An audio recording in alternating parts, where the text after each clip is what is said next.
воздушных целей и живой силы противника. Эти задачи машина способна решать в условиях активного огневого противодействия. Винтокрылый танк способен выполнять полеты днем и ночью. На предельно малых высотах используя защитный рельеф местности. Вертолет обладает высокими летными и боевыми характеристиками. Правый ведомый летчик-испытатель первого класса Роман Кондратьев.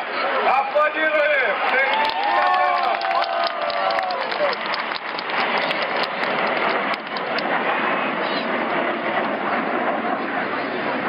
Это новейшая разработка российской промышленности. Истребитель пятого поколения, за которым будущее военно-воздушных сил нашей страны. Впервые эта машина поднялась в воздух 29 января 2010 года. Под управлением как раз-таки летчика-испытателя, героя России Сергея Болтина, который ведет сейчас эту группу. Как только машина поднялась в воздух, сразу стала мировой сенсацией, заявив всему миру, что наша промышленность способна создавать перспективные и высокие...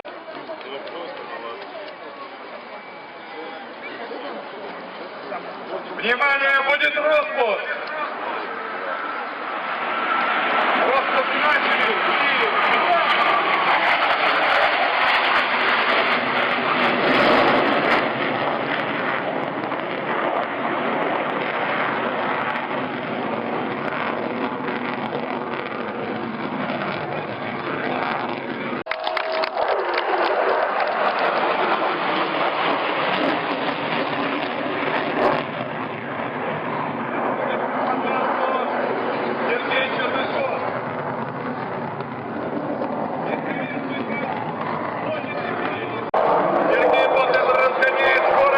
И будет выполнена очередная фигура.